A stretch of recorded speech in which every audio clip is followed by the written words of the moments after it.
기도합니다. За залбирцгаая. 거룩하신 아버지 하나님, 오늘도 사랑하는 학생들을 불러주셔서 감사합니다. Ариун бурхан минь өнөөдөр ч гэсэн та өөрийнхөө хайртай хүүхдүүдийг, оюутнуудыг дуудаж өгсөнд баярлалаа. 이 시간에 하나님께서 우리 마음속에 성령으로 역사하셔서 말씀을 잘 듣고 깨닫게 해주시옵소서.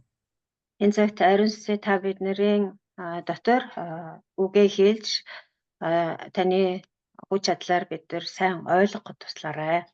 예수님의 이름으로 기도드리옵나이다. Есүсийн нэрээр залбирanгуйж байна. Амен. 아멘. 자, 오늘은 아모스 8장입니다. За өнөөдөр Амос 8 дугаар бүлэг. 아모스 8장 장명은 아모스가 본 네 번째 환상과 마지막 설교. За Амос 8 дугаар бүлгийн сэдв нь болохоор Амосын үдсэн 4 дахь үзэгдэл ба сүүлчийн номлол. 아모스가 본 네 번째 환상과 마지막 설교. Амосын үдсэн 4 дахь үзэгдэл ба сүүлчийн номлол. 첫 번째 대지. За нэгдүгээр хэсэг. 여름실과 환상으로 이스라엘의 종말을 예고함. 이스라엘의 종말? 이스라엘의 종말을 예고함. Зуны жимстэй сагсны үзэгдлээр дамжуулан Израилийн төгсгөлийг зөгнсөн. 1절부터 3절까지. 1-ээс 3 дугаар ишлэл. 두 번째 대지. За 2 дугаар хэсэг нь 권세자들의 죄와 백성들의 고통. эрх мэдлэлтнүүдийн гэм нүгэл ба ард түмний зовлон.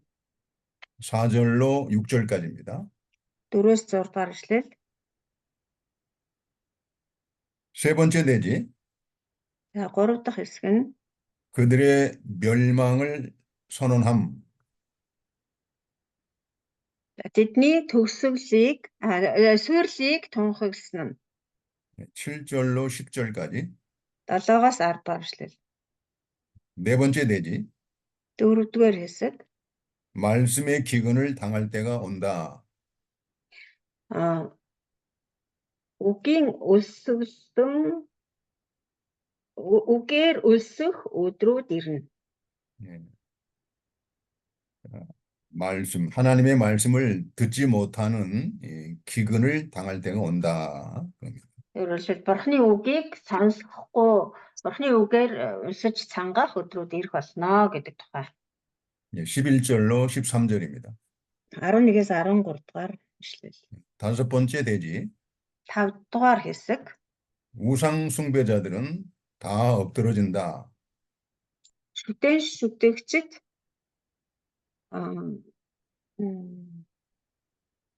унах болно. 14절. Шүтэн шүтэгчд унах болно гэдэг тухай 14 дугаар ишлэл дангаараа. 첫 번째 대지 여름실과 환상으로 이스라엘의 종말을 예고함. За нэгдүгээр хэсэг нь болохоор зуны жимстэй сагсны үзэгдлээр дамжуулан Израилийн төгсгөлийг зөгнсөн нь гэсэн хэсэг байна. 아모스는 지난 시간에도 우리가 아모스 7장을 공부했습니다. Түрүү шийдэлээр бид нар Амос 7 дугаар бүлгийг үзсэн байгаа. 그 아모스에는 모두 네 가지 환상이 나옵니다. За Амос номон дээр болохоор нийтдээ 4 үзэгдэл гардаг. 그 중에 세 가지는 아모스 7장에 이미 우리가 공부를 했습니다. Түүнээс 3-ыг нь болохоор бид нар 7 дугаар бүлэг дээр үзсэн байгаа. 첫 번째 환상은 메뚜기 환상이고요. 두 번째는 불의 환상이었습니다. За хамгийн эхний үзэгдэл нь болохоор царцааны гамшигын тухай үзэгдэл байсан. Хоёр дахь нь болохоор галны гамшиг тий. галтүмэрийн гамшигын тухай. 그래서 첫 번째 메뚜기 재앙과 두 번째 불의 재앙에 대해서는 아모스 선지자가 기도함으로 하나님이 그 재앙을 면하게 해주셨습니다. Нэг хоёр дахь үзэгдэл буюу одоо тэр зарцааны гамшиг болон галын гамшигын тэр үзэгдлийг үзээд Амос иш үзүүлэгч Бурхны өмнө залбирсан байгаа. Тэгээд тэр залбирлыг нь Бурхан сонсож хариулаад тэгээд тэр гамшигуудаас бол хэлтрүүлж өгсөн байгаа. 그런데 세 번째 환상, 이 다림줄 환상이 있습니다. За гурав дахь нь болохоор тэгшлүүрийн үзэгдэл байсан тийм ээ. 하나님은 첫 번째, 두 번째 재앙을 이게 면해 주셨는데 이스라엘 백성들이 깨닫지 못하고 감사하지 못하고 계속해서 하나님 앞에 범죄를 합니다. Бурхан нэг дэх хоёр дахь үзэгдэл буюу тэр царцааны гамшиг болон галын гамшигаас Амосын залбирлаар хэлтрүүлж өгсөн байгаа. Гэтэл ард түмэн болохоор тэр гэм нүглээ ойлгож ухаарахгүй Бурхан одоо бидрийг ингэж энэ гамшигаас хэлтрүүлж өглөө гэсэн тэр ивэл нэгүслийг нь ч одоо ойлгохгүй гэм нүглээ үргэлжлүүлэн үйлцэр байсан. 세 번째 환상, 다림줄 환상을 통해서 이스라엘 백성들의 죄를 반드시 심판하시겠다고 경고를 하게 됩니다. За тэгээд гурав дахь үзэгдэл буюу тэр босоо ханны дэргэд тэр гартаа тэгшлүүр бариад зогсож байсан тэр үзэгдлээр дамжуулаад ингэж ойлгож ухаарахгүй гэм нүглээ гэмшихгүй ирэхгүй байгаа ард түмний эсрэг би заавал одоо өөрийн шийдэглээ буулгах болно гэдэг үгийг хэлсэн. 그럼에도 이스라엘 백성들과 그 지도층들은 회개할 생각을 하지 않습니다. Тэгсэн ч гэсэн Израилийн одоо эрхтэн дарахтнууд болон ард түмэн ерөөсөө гэмших бодолгүй байсан. 오히려 아모스 선지자를 반역죄로 이렇게 모함을 합니다. Тэр читэл одоо иш үзүүлэгч Амосыг харин ч одоо хааны эсрэг хуйлдагч энэ төр гэж бүтгэсэн.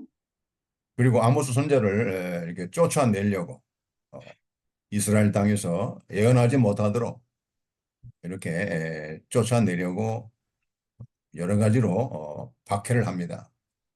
Тэгэд Амосыг тэр хойд Израилийн нутаг дэвсгэр дээр иш үзүүлэхийг нь хойроглож түүнийг бүр тэндээс хөөждөө Юда руу явж тэндээ иш үзүүл гэж хөөсөн байгаа.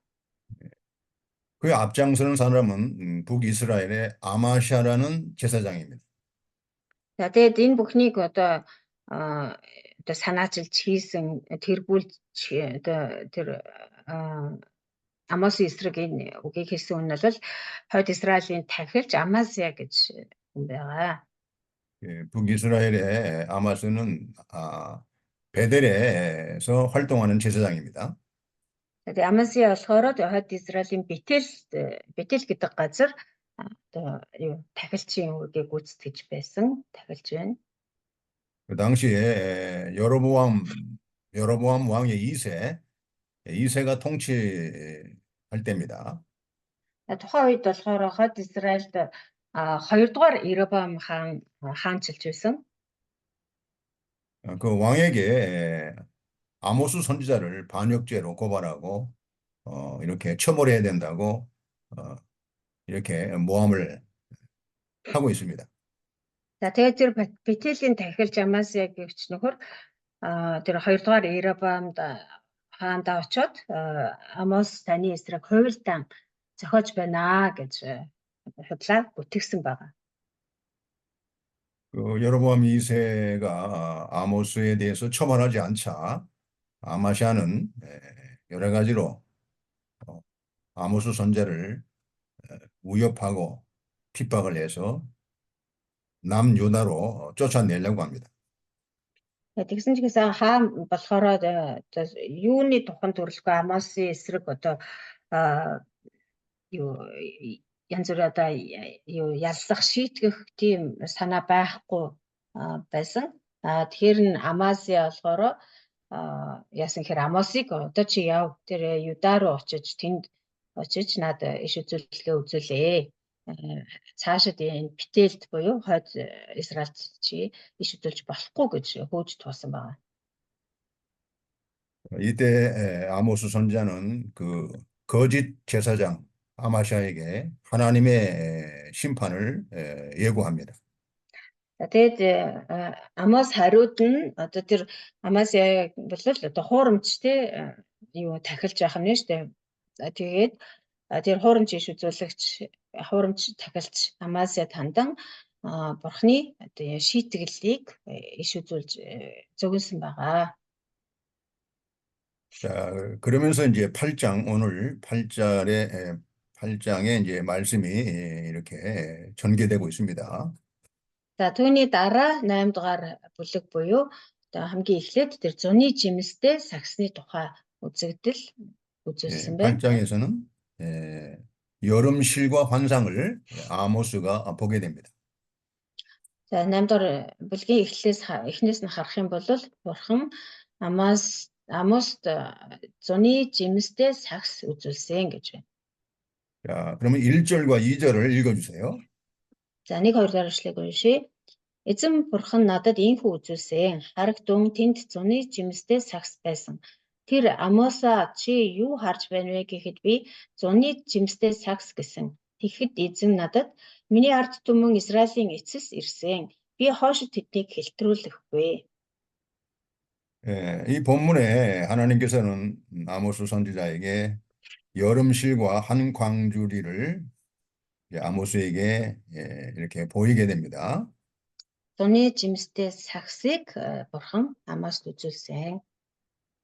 이 환상은 그 이스라엘이 죄악으로 말미암아 종말의 때가 이르렀다는 그런 환상입니다.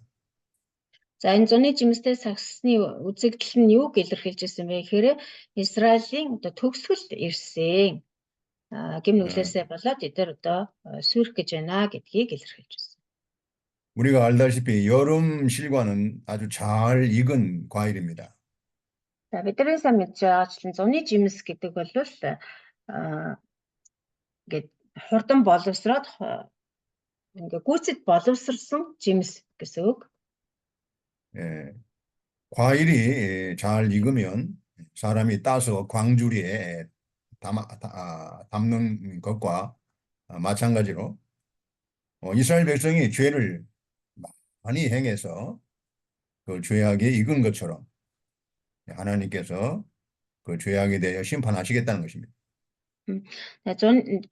Тэр зуны жимсийг сагсанд хийсэн байна гэдэг чинь жимс боловсроод гүйцэхээр нь болцсон жимсийг хүмүүс ингээд түүж аваад сагсанд хийдэг шүү дээ, тийм ээ. Тэгэхээр жимс түүн гэдэг бол тийм ойлголт. Тэгэхээр тэр жимс боловсрчсан одоо сагсанд түүх хэмжээний болчихсон байна гэдэг нь Израилийн гэв нүгэл одоо тэр хэмжээнд хүрсэн одоо болчихсон байсан. 하나님께서는 아모스 선지자를 통해서 이렇게 말씀을 주실 때 농촌에서 일어나는 여러 가지 농사일들을 가지고 하나님의 말씀을 증거하는데 비유로 사용하십니다. За тэгээд ингээд ажиглаад харах юм бол бурхан Амос иш үзүүлэгчид хандаж үгээ айлдахдаа мөн тэр үзэгдлийг үзүүлэхдээ энэ хөдөө аж ахуй газар тариалантай холбоотой үг хэллэг бас тэр одоо үйл явдлуудыг маш ихээр ашиглаж байгааг харж байна. 잘 익은 과일을 사람들이 따서 이 광주리에 담듯이 이스라엘 백성들의 그 죄가 이렇게 잘 익었다는 겁니다. Тэр зуны жимсийг одоо гүйцэд боловсроо дуусгаар нь хүмүүс сагсанд түүж авдагтай адилхан Израилийн гэм нүгэлч гэсэн одоо болцсон дүүрчихсэн өөрөөр хэлбэл жимс боловсроо дуусдаг шиг Израилийн гэм нүгэлч гэсэн боловсроод түүх цаг нь өөрөөр хэлбэл одоо шийтгэх цаг нь болчихсон байсан гэсэн үг юм. 이스라엘 백성들의 죄가 가득 찼다는 거예요. 하나님 보시기에 아주 가득 찼다. Бурхны нүдээр харахад Израилийн гим нүгэл нь яг л боловсролсон жимс шиг одоо боллоод гүйцсэн одоо хэмжээ хязгаартаа тулчихсан байсан гэсэн үг. 이들이 그 열매를 따는 것처럼 하나님은 그 가득 찬 그 죄악을 심판하시겠다는 것입니다. Тэгэхээр хүмүүс одоо боловсролсон жимсийг түүгээд авдаг шиг Бурхан ч гэсэн гим нүгэл нь одоо болоод хэмжээндээ тулчихсан гүйцэд боловсролсон тэр Израилийг бас одоо түүж авдаг шиг одоо хяргаж хаянаа, дуусганаа гэсэн утгатай. 예, 하나님께서는 오래 참으시다가 그 죄악이 꽉 차면 익은 과일을 따서 광주리에 담듯이 심판하신다는 것입니다. Бурхан удаан хугацаанд төвчээж хүлээж байгаад одоо цаг нь болоход боловсрсон жимсийг хурааж авдаг шиг, сагсанд хурааж авдаг шиг тэр гим нүгэл нь одоо хэмжээ хязгаартаа тулаад цаг нь болоход шийтгэж одоо арчиж хаянаа гэсэн үг юм. 예, 하나님께서는 그 죄악을 심판하실 때 즉각 심판하지 않습니다. Бурхан гэхдээ одоо шийтгэхдээ өөрөө шууд өөрийн биеэр шийдэгдэггүй. 반드시 하나님은 그 죄악에 대해서 이렇게 책망하시고 회개할 수 있는 기회를 주십니다. өөрөө шийдэгдэггүй биш, шууд тэр дорн шийдэгдэггүй. Заавал одоо тэр гим нүглээ гимших тэгээд гимшээд одоо тэр гим нүглээс эргэх тийм цаг хугацааг өгч хүлээж байдаг. 그렇게 회개할 기회를 오랫동안 주시다가 끝까지 회개하지 않고 이렇게 거역하고 나갈 때 그때 하나님은 드디어 이제 심판을 하시게 됩니다. Гим нүглээ гимших эргэх тэр хугацаа боломжийг бол заавал өгдөг. Тэгээд тэр нь бол нэг тийм хурдан ч биш, маш удаан хугацаагаар тийм боломжийг олгодог байгаа. Тэгсэн ч гэсэн тэр хугацаанд гимшихгүй эрэхгүй байх юм бол Бурхан эцэст нь гим нүглийг бол заавал шийдэгдэгэ. 그래서 하나님의 심판은 공의로운 심판, 의로운 심판입니다. Тийм учраас Бурханы шийтгэл бол үргэлж одоо шудраг зөв шийтгэл байдаг. 그래서 하나님의 심판에 대해서 아무도 이렇게 불평할 수가 없는 것입니다. Бурханы тэр шийтгэлийн эсрэг бол хинч одоо гомдол мэдүүлэх эрх байхгүй. 베드로후서 3장 9절을 읽어주세요. 베드로후서 3장 9절입니다. 2-р Петр 3-ын 9-р ишлэгийг уншийе.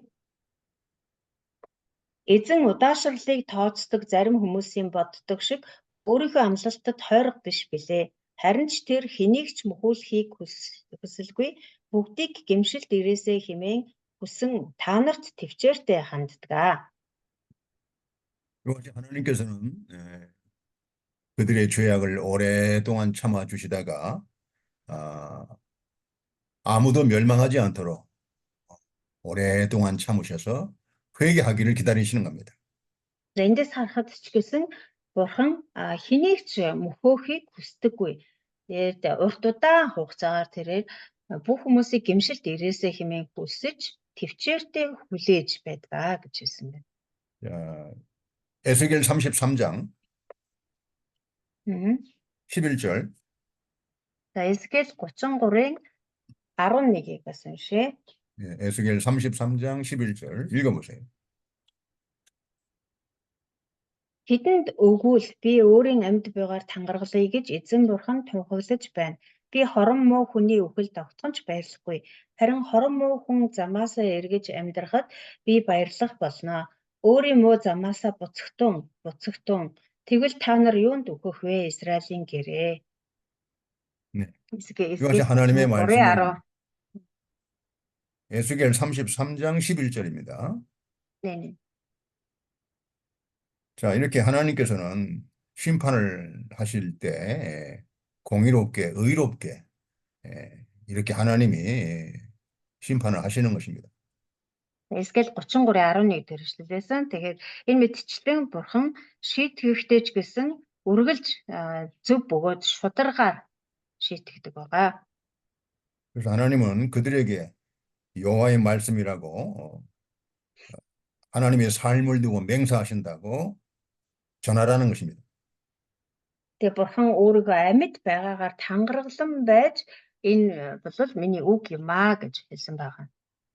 하나님은 악인이 그 죄악 가운데 죽는 것을 멸망당하는 것을 기뻐하지 않는다고 했습니다. Тэгээ бурхан хэлэхдээ хорон муу хүмүүсийг өгөхөд би баярлдаггүй гэж хэлсэн. 그러니까 하나님이 기뻐하시는 것은 악한 자들이 그 죄악에서 돌이켜서 회개하고 사는 것을 기뻐하신다고 했습니다. Харин бурхан юунд баярлдаг вэ гэхээр тэр хорон муу хүмүүс гим нүглээ гимшээд эргээд ирэх юм бол бурхан баярлдаг гэж хэлсэн. 그래서 하나님께서는 이스라엘 족속들에게 돌이키고 돌이키라. 너의 악한 길에서 떠나라. 어찌 죽고자 하느냐 하고 탄식하시는 것입니다. Тийм ч учраас бурхан Эзекиэл 33:11 дээр та нар эргэгдүүн юунд та нар одоо мөхлийн зам руугаа явна вэ? 그래서 하나님의 심판에 대해서 아무도 누구도 따지거나 거기에 대해서 불평할 수가 없는 것입니다. Энэ бүхнээс харахад ч гэсэн бурхан хэрвээ шийтгсэн л бол тэр нь зөв шудраг хүлээж удаасаар хүлээсэн эцэст одоо тэр хүмүүс өөрсдөө эргэхгүй байсан учраас эцэст тэр бурханы шийтгэл ирж байгаа. Тийм учраас бурханы шийтгэлийн эсрэг хинч одоо үг сурч өөрийгөө өмөөрөх эсвэл гомдлох ирэхгүй маа. Тэр хэмжээнд бурхан твчиж байгаад эцэст шудраг шийтгэлээ өгсөн юм аа. 누가복음 15장을 한번 보시죠. 누가복음 15장. За мөн Луг 15 дугаар бүлгээс харъя. 7절. 15-7. 누가복음 15장 7절 읽어주세요.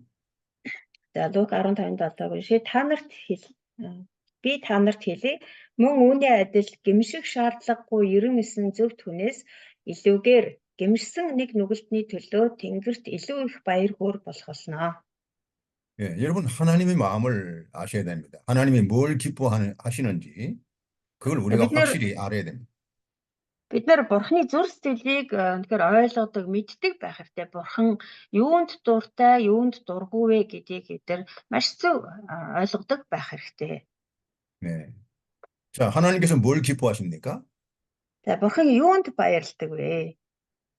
천국에서 잔치가 벌어지고 천국에서 기뻐하는 이 잔치가 벌어지는데 바로 죄인 한 사람이 회개하고 하나님께 돌아오면 이렇게 하나님이 기뻐하시고 잔치를 벌이신다는 거예요.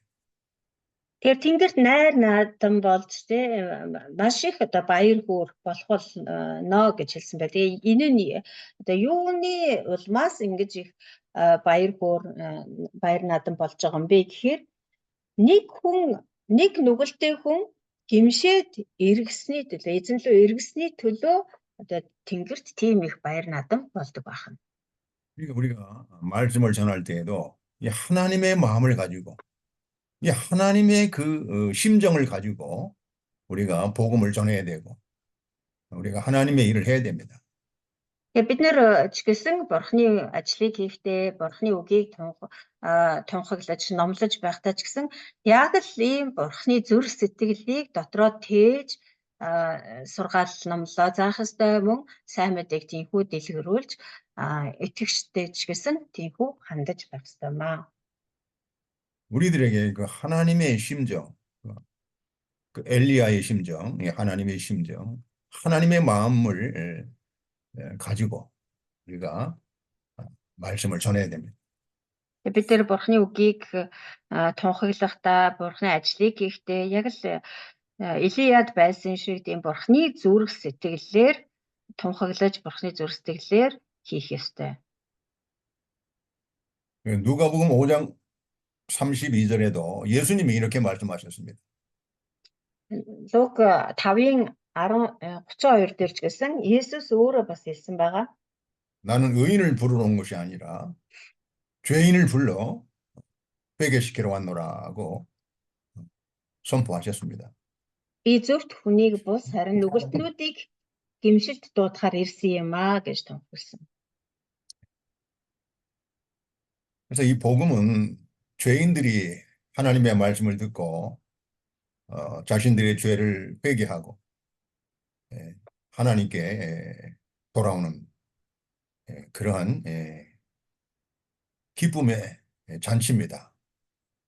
Тэгэхээр сайн мэдээ гэдэг бол ингэж нүгэлтнүүд гэм нүглээ ойлгоод гимшээд тэгээд эзэн бурхан руу эргэж ирснээр одоо тэнгэрт найр наадам баяр хөөр бэлхэж байдаг тийм ажил байх нэ сайн мэдээний ажлаас. 이것을 우리가 이미 구약에서 이 선지서들을 통해서 복음이 무엇인지를 이미 하나님께서 계시를 해주시는 것입니다. Тэгэхээр хуучин гэрээний иш үзүүлэгчдийн номууд дээр ч гэсэн сайн мэдээ гэж чухам юу юм бэ гэдэг талаар бурхан иш үзүүлэгчдэрээ дамжуулан урьдчилаад хэлж иш үзүүлүүлж байсан байна. 여러분들도 교회에서 죄인 한 사람이 회개하고 돌아오면 교회에서 잔치를 해줘야 됩니다. Тэгэхээр бид нар ч гэсэн та бүхэн ч гэсэн сүм чуулган дээрээ нэгэн одоо хэн нэгэн хүн гэм нүглээс эргэж нүглээ улааж эзэн рүү эргэж ирэх юм бол тийм найр наадам хийх хэрэгтэй. Найр наадам гэдэг нь одоо баяртайгаар хүлээж авч тэ баярлан одоо өгтөж авах хэрэгтэй гэсэн. 그래서 이와 같이 천국에서도 하나님께서 기뻐하시고 잔치를 한다는 것을 가르쳐 줘야 됩니다. Тэгэхээр ингэж одоо нэг нүгэлтэн эзэн рүү эргэж ирэхэд тэнгэрт хүртэл ийм баяр хөөр найр наадам болж идэг юм а гэдгийг хүмүүстээ зааж ойлгуулах хэрэгтэй юм а. 아모스 8장 3절 읽어주세요. За Амос 8:3-ыг уншъя. Тэр өдөр ордны дуунууд орилоноор солигдно гэж эзэн бурхан тунхаглаж байна. Олон нь үгтэл болж бүх газарт тэрээр тэднийг чимээгүйгээр гаргаж хаяна гэлээ. 그날에 궁전의 노래가 애곡으로 변할 것이며 곳곳에 시체가 많아서 사람이 잠잠히 그 시체들을 내어 버리리라. 주 여호와의 말씀이니라 했습니다. За эзэн бурхан ингэж тунхаглаж байна. Тэр өдөр ордны дуунууд орилоноор солигдох болно. Олон хүмүүс үхтэл болно. Тэгээд хүн хүнээ тэнд 이 чимээгүйгээр 본문은 гаргаж хаях болно. 이 본문은 주님께서 그 심판하시는 날에 그 이스라엘 백성들이 그 비참한 그 상태를 보여주고 있는 것입니다. Эзэн бурхны шийтгэл одоо ирэхэд Израилийн ард түмэн ямар одоо өрөвдөлтөй, ямар эмгэнэлтэй үйл явдал тэдэнд тохиолдох вэ гэдгийг урдаас одоо зөвнөж харуулсан байна, илэрхийлсэн байна. 이스라엘 백성들은 하나님의 심판이 곧 닥치는데도 그걸 깨닫지 못하고 이렇게 방탕하고 쾌락을 누리고 이렇게 세상의 욕심에 방탕에 빠져 있었던 것입니다. Тэр бурхны шийтгэл бүр одоо үүдэн дээр нэ босгон дээр нь тулаад ирчгээд байхад л Израильчууд ерөөсөө түүнийг ойлгохгүй, тэрийг одоо олж харахгүй, эмх замбраагүй, зугаа цэнгэлд автаад энэ дэлхийн явдалд автаад амьдэрсэн хിവэрэ байсан. 이 하나님이 심판하시니까 이 궁전에서 그 즐거운 노래가 오히려 이제는 슬픈 노래, 애통하는 노래로 바뀝니다. За ингээд бурхны шийтгэл ирэх үед тэр ордонд дуулж хуурдаж найрлаж найр наадам болж исэн тэр дуу хуур нь орилон хашгираанаар солигдно гэж байна. 네, 이게 애곡, 슬픈 노래라는 것은 악기로 연주하는 것보다는 오히려 울고 통곡하는 것입니다. 통곡하고 우는 것을 비유로 말하는 것입니다. Орилон гэдэг нь болохоор мэдээж одоо дуу хуур тий баяр хөөртэй дуулж байгаа хэрэг биш шүү дээ. Тэгээд нэр урд нь бол тэгж баяртай агаар өөртөө зугаасуулж дуу хөгжим болж исэн бол тэр нь одоо дуу биш харин зовж шаналсан ёолсон орилон хашгиран болно гэсэн. 그 아수르 군대 살만 에셀 왕이 군대를 끌고 와서 이렇게 북이스라엘을 침략을 해가지고 침략해서 전쟁으로 수많은 사람들을 죽이는 것입니다. Тэгээд түүхээс харахад ч гэсэн Ассирийн Шалманесер хаан өөрийнхөө одоо армийг цэргүүдийг дагуулж ирээд хойд Израилийг довтолж тэднийг үнэхээр одоо өгтөл болгож олзлохыг нь олзолж алахыг нь алж тэнд үнэхээр орилон хашгираанаар дүүрэн байсан. 그때 죽은 사람들이 너무 많아서 제대로 장례도 치르지 못하고 울며 통곡하면서 사람들의 시체를 잠잠히 내어 버린다는 것입니다. Тэгээ олон өгтөл болж бүх газар тэрээр тэднийг чимээгүйгээр гаргаж хайнаа гэлээ гэж. Тэгээ энэ одоо үнэхээр тэр одоо маш олон хүмүүсийг алж хэтсэн. Тэгээд нөгөө хүмүүсийг нөгөө зүй ёсоор тий хүн ёсоор ингэж хөдөөлүүлж оршуулах ч аргагүй бүр тийм их хүүрээр цогцсоор ингээд дүүрсэн. Тийм учраас тэдрийг оршуулах биш зүгээр л одоо чимээг өхөн одоо тэдрийг хаяхад хүрч ийсэн. 이 예언의 말씀은 역사적으로 성취됩니다. Үнэхээр түүхэндээ энэ бүхэн бол биелэгдсэн байдаг. BC 722년 주전이죠. BC 722년에 북이스라엘 왕이 마지막 왕이 호세야 왕이었습니다. За манай эртний өмнөх 722 онд одоо энэ үйл явдал одоо бүрэн биелэл болсон. Тэр үед болохоор хойд Израилийг Хошея захирч байсан. 그때 아수르 군대 살만에셀이 쳐들어와서 북이스라엘을 완전히 파괴합니다. 다 무너뜨리고 이렇게 수많은 사람들을 학살하고 죽이게 됩니다. Тэгээ Хошея хаанчилж байх үед буюу манай өмнөх 722 онд Ассирийн Шалманесер хаан цэрэгтэйгээ давталж ирээд хойд Израилийг бүрэн газрын хөрснөөс арчиж хайсан байгаа. 얼마나 참 비참한 일입니까? Энэ бол үнэхээр эмгэнэлтэй явдал байсан. 하나님께서 그렇게 오래 참으시면서 회개하고 돌이키라고 그렇게 여러 선지자를 보내서 회개하고 다시 용서받고 회복할 수 있는 기회를 주었는데 이들은 끝까지 하나님의 그 공의의 심판 앞에서 두려워하지 않고 하나님을 거역했던 것입니다. Бурхан тэгж удаан хүлээж гэмших боломж олгож байхад Израилийн ард түмэн ерөөсөө ойлгохгүй гэм нүглээж гэмшгүй гэм нүглээж болохгүй тэгж эмх замбраагүй нүгэлтэй амьдралдаа хутгалцаар байсан учраас эцэст нь Бурхан харийн хар үндэснээр дамжуулан Израилийг зохиж шийдэх гэсэн аргагүй болсон байна. 우리가 이제 사도 바울이 로마서 2장 4절, 5절을 이렇게 기록해 놨습니다.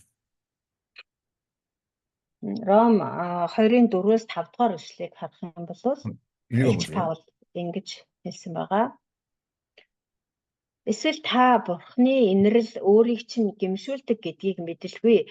Түүний инрэл хүлцэл ба төвчээрийн баяныг басамжлах уу? Харин та өөрийн хатуу байдал гэмшдэггүй зүрх сэтгэлээсээ болж уур хилэн ба Бурхны зөв шүүлтийн илчлэлтийн өдөр байх хилэгнэлийг өөр дээрээ хурааж байна. 모든 인류는 자신들의 죄악에 대한 그 하나님의 공의로운 심판을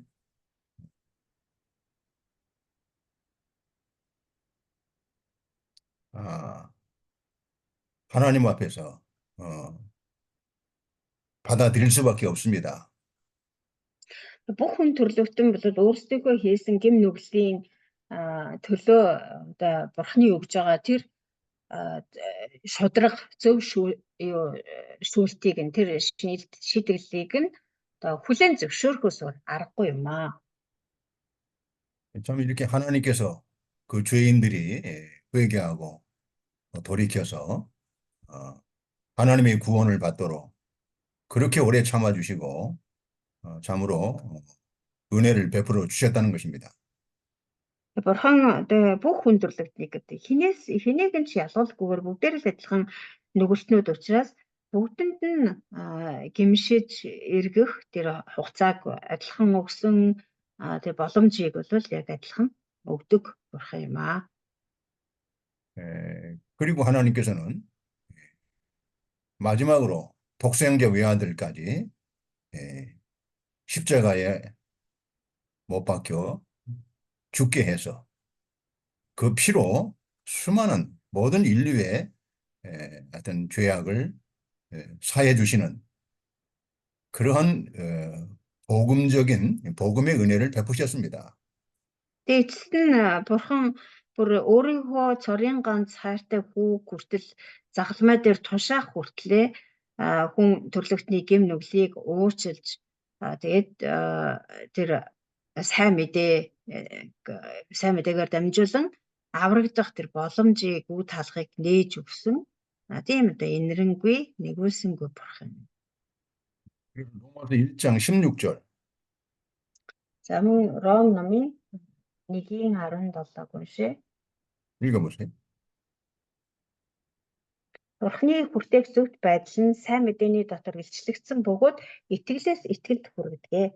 Учир нь зөвхт хүн итгэлээр амьдрна гэж бичигдсэн байдаг. 이것이 하나님이 이 복음을 우리 죄인들에게 주신 것입니다. Тэр энэс харахад ч гэсэн бурхан энэ сайн мэдээг нүгэлтнүүдэд өгсөн гэж байна. 이 복음은 하나님의 선물입니다. Сайн мэдээ гэдэг бол ерөөсөө бурханы бэлэг юм. 우리 인류에게 하나님은 이 복음을 선물로 주셔서 누구든지 차별 없이 회개하고 예수님을 믿으면 다 구원해 주시기로 하나님이 약속을 하신 것입니다. Тэгээ бурхан энэ сайн мэдээг бүх хүн төрлөختөнд хэнийг нь ч ялгалгүйгээр бүх нүгэлт хүмүүст өгсөн. Тэгээд энэ сайн мэдээ буюу одоо Есүсийн нэрэнд итгэсэн хинч байсан бурханы авралыг олох боломжийг олгосон байна. 그리고 우리는 이 복음의 일꾼으로 하나님께서 부르신 겁니다. Тэгээд бас бид нарыг энэ сайн мэдээний ажилчид болгохоор бурхан дуудсан. 자, 우리가 이 복음의 일꾼이 된 것이 얼마나 그 하나님의 참 측량할 수 없는 은혜인 것을 깨달아야 됩니다. Тэгэхээр бид нар энэ сайн мэдээний ажилчид болсон маань бурханы одоо ямар гайхалтай хязгааргүй нэгүүлсэл вэ гэдгийг ойлгох хэрэгтэй.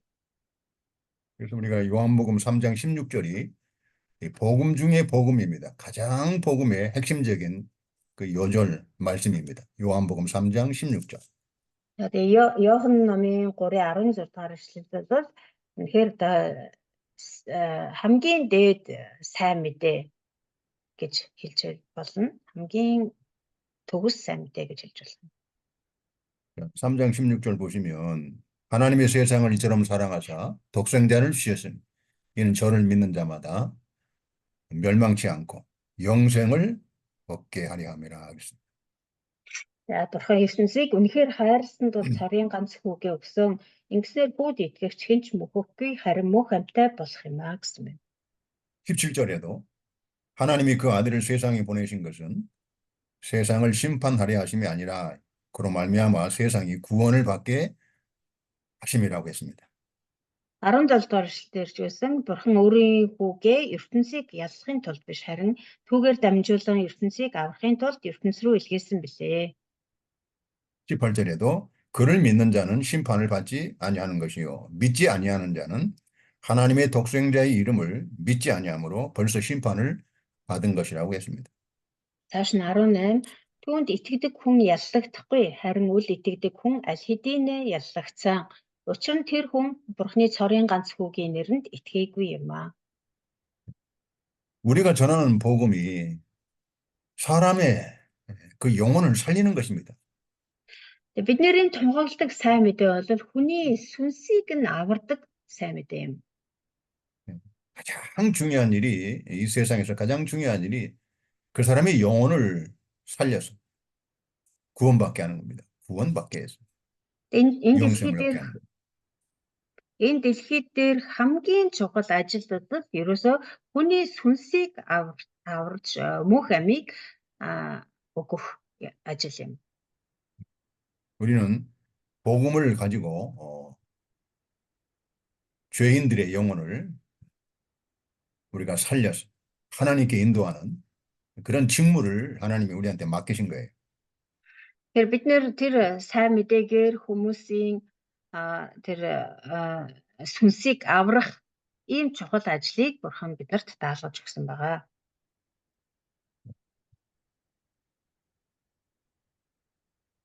좀 쉬었다가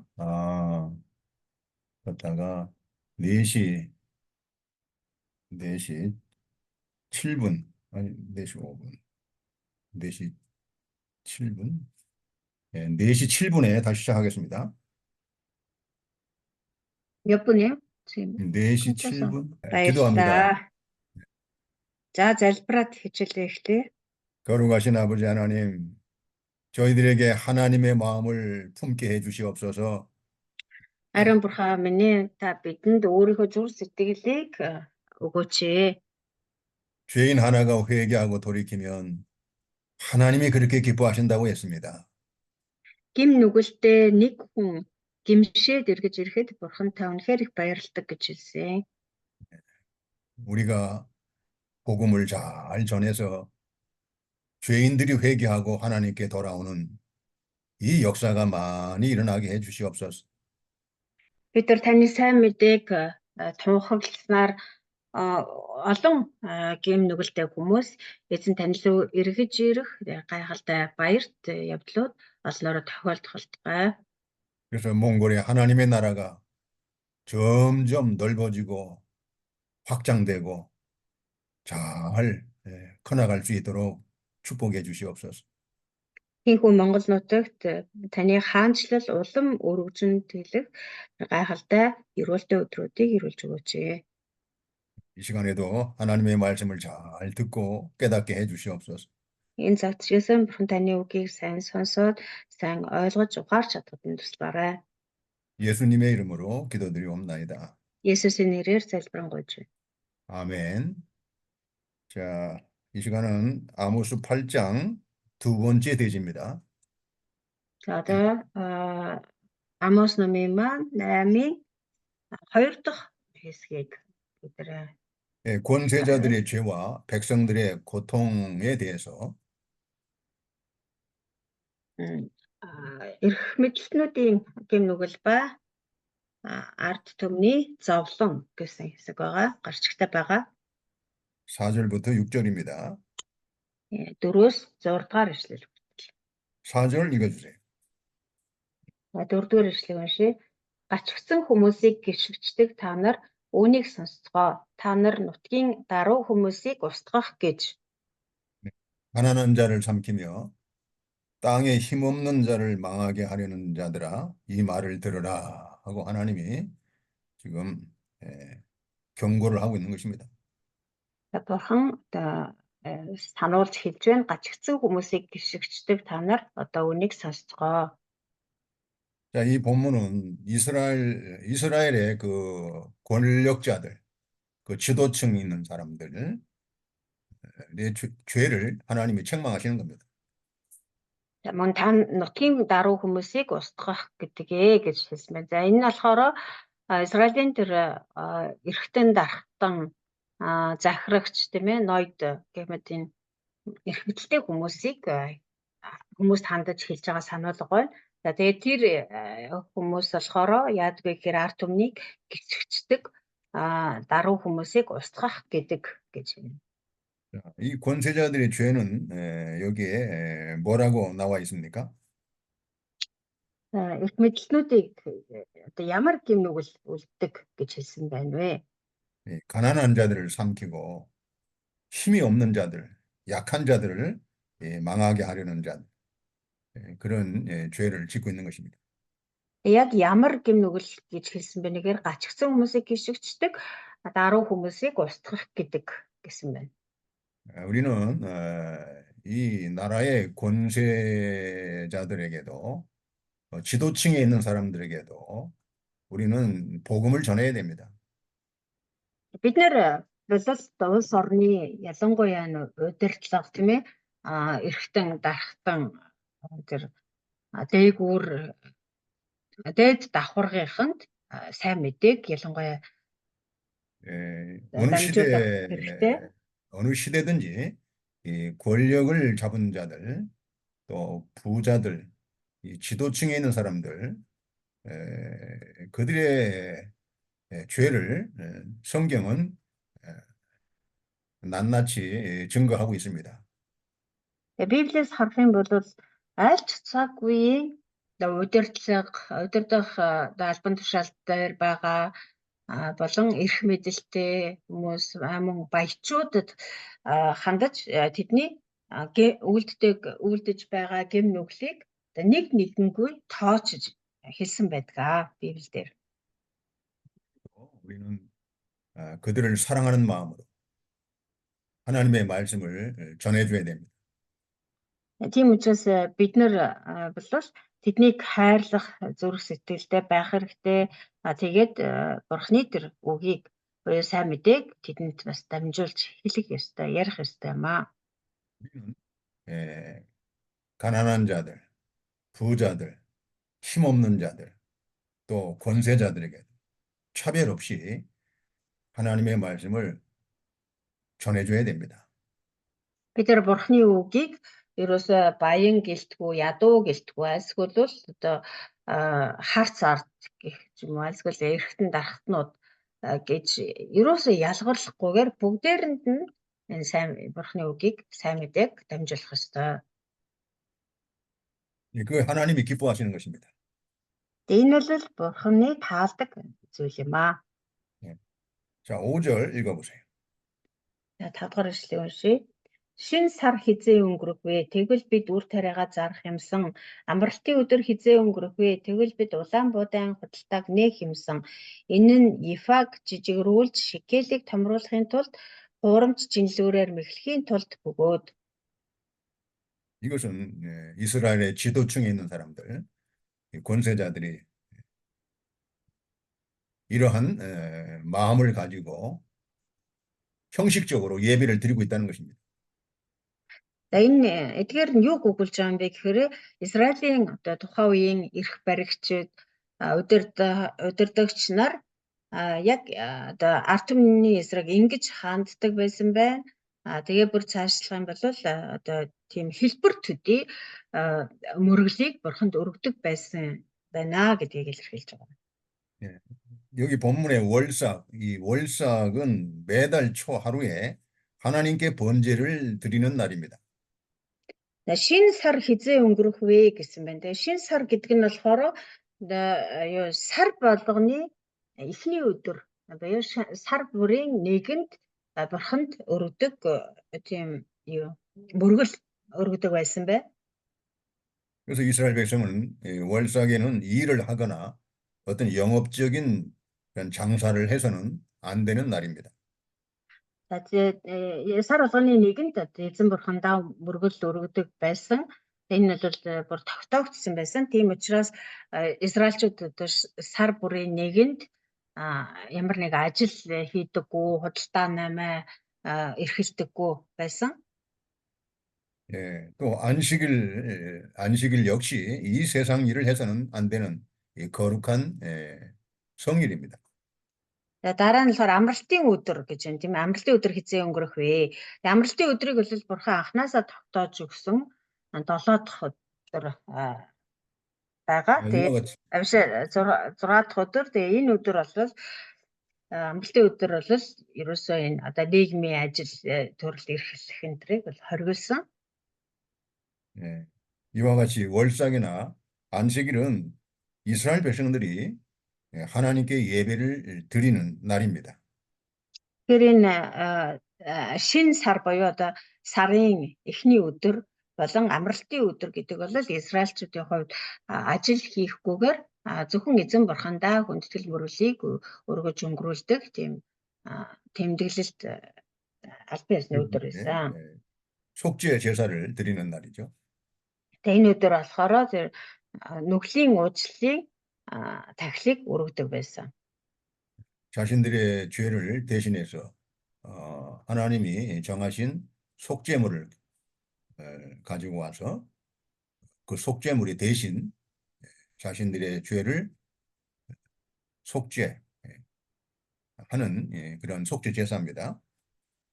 Тэгээд энэ өдөр тэр нүглийн тахилыг өргөхдөө тэр золиос болох амьтныг авчираад нядлаад тэгээд тэр талаас өмнө тэр амьтны одоо толгой дээр нь гараа тавьж хагаад өөрийнхөө нүглийг одоо тэр амьтан руу шилжүүлэн залбираад тэгээд тэр амьтныг өөрийнхөө нүглийн одоо золиос болгож өргөдөг байсан.